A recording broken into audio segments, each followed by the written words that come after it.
السلام علیکم ورحمۃ اللہ وبرکاتہ۔ بولتے الفاظ کی ایک نئی ویڈیو کے ساتھ آپ تمام دوستوں کی سماعتوں کی خدمت میں حاضر ہوں۔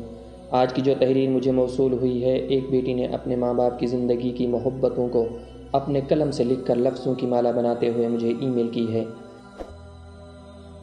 نور فاطمہ کہتی ہیں، ہم اپنے والدین کی 5 بیٹیاں تھیں اور جب بھی ابا گھر آتے تھے ہم سب قطار میں کھڑی ہو جایا کرتی تھیں تاکہ یہ ان کے ہاتھوں کو بوسہ دے سکیں، لیکن ابا سب سے پہلے ہماری ماں یعنی اپنی بیوی کے ماتھے کو چومتے تھے کیونکہ یہ وہ ان کا پہلا پیار تھی، پھر دوسری محبت پہلی بیٹی، تیسری محبت دوسری بیٹی اور چھٹی محبت 5ویں بیٹی کو چومتے تھے۔ چھٹی والے دن ہم سب گاڑی میں سوار ہو کر لانگ ڈرائیو پر جاتے تھے۔ ابا گھنٹوں گھنٹوں تک گاڑی چلاتے تھے اور ہماری ماں کے لیے گانے گاتے تھے۔ ہمارے لیے یہ نارمل بات تھی کیونکہ ہمیں اس کی عادت ہو چکی تھی، لیکن ہمارے کلچر میں یہ بات نارمل نہیں سمجھی جاتی۔ جب بھی عید تہوار پر ہماری فیملیز اکٹھی ہوتی اور کبھی گانے گائے جاتے تو ابا میری ماں کی طرف ہی دیکھ کر پرانے رومانٹک گانے گاتے تھے اور میری ماں کو یہ بہت پسند تھا کہ یہ میرا میاں میرے لیے گانے گاتا ہے۔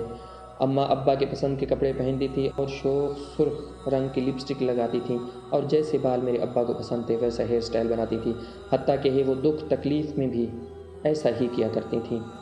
ایک دن ماں کی طبیعت اچانک خراب ہوئی اور اسی دوران ان کو ابا ہاسپٹل لے کر چلے گئے۔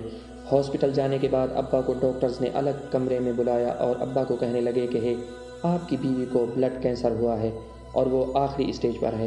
ہم پوری کوشش کریں گے کہ آپ کی بیوی کی سرجری کر کے جہاں تک ہو سکے کنٹرول کیا جائے، لیکن آپ سے جتنا ہو سکے اپنی زوجہ کے ساتھ اپنا وقت گزاریں۔ شام تک اماں ابا گھر واپس لوٹ آئے اور نہ جانے کیوں ابا کچھ بجھ سے گئے اور کافی چپ رہنے لگے۔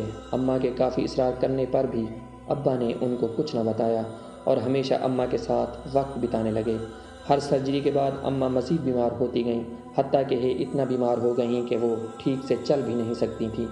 جب اماں اپنی ٹانگوں کے لڑکھڑانے کی وجہ سے شرمندگی محسوس کرتیں تو ابا ان کا ہمیشہ ہاتھ تھام کر چلتے، چاہے وہ کہیں بھی جاتیں ابا ان کے ساتھ ساتھ قدم ملا ملا کر چلتے۔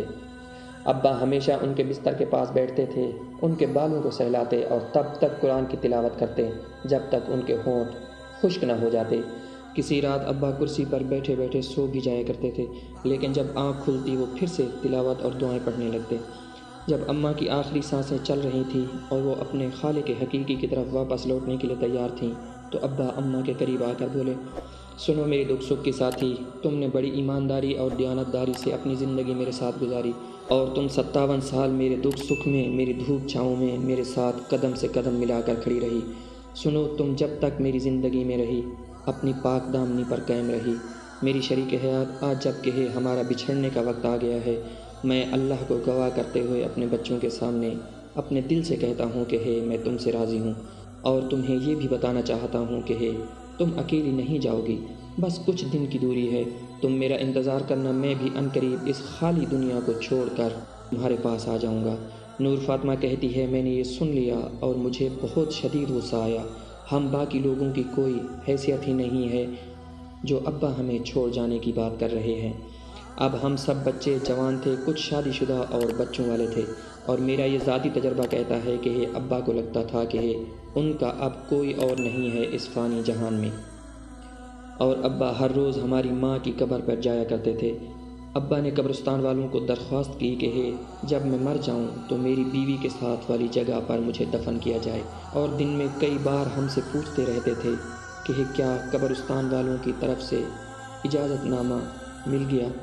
اس دوران ابا بہت پریشان رہنے لگے تھے۔ جب قبرستان والوں کی طرف سے دفن ہونے کا اجازت نامہ ہمارے گھر ارسال ہوا تو مجھے آج تک وہ لمحہ یاد ہے جب ابا ظہر کی نماز پڑھ کے واپس آئے تھے اور ان کو قبرستان والوں کی طرف سے جو دفن ہونے کا اجازت نامہ آیا تھا اس کا پتہ چلا، اور ابا یہ خبر سننے کے بعد خاموش ہو گئے۔ اگلے 2 دن ابا نے کوئی بات تک نہ کی۔ تیسرے دن صبح ابا نماز پڑھ کے فارغ ہوئے اور سب بچوں کو بلا کر اس طرح دیکھنے لگے کہ گویا وہ کسی لمبے سفر پر جا رہے ہوں، اور ہم سے کہنے لگے کہ میری طبیعت ٹھیک نہیں لگ رہی، شاید مجھے ڈاکٹر کے پاس جانا چاہیے، اور میں ان کو فوراً جوتا پہنانے لگی تو اچانک وہ فرش پر گر گئے۔ جب تک ایمبولینس آتی ابا ہمیشہ کے لیے اس دنیا فانی کو چھوڑ کر ہماری اماں کے پاس جا چکے تھے۔ اللہ کریم جن کے والدین زندہ ہیں ان کو اپنے والدین کی خدمت کرنے کی توفیق عطا فرمائے، اور جن کے والدین اس فانی دنیا سے جا چکے ہیں ان کو جنت میں اعلیٰ مقام عطا فرمائے، آمین۔ حاضرین محفل، اگر آپ کے پاس دلوں پہ دستک دینے والی کوئی سچی تحریر، کوئی کہانی ہو تو پلیز ہمیں ای میل کیجیے۔ ہم اپنے محبتوں بھرے انداز میں ہواؤں کے دوش پر آپ کی وہ تحریر اپنے سامعین کی سماعتوں تک پہنچائیں گے۔ پاکستان پائند آباد۔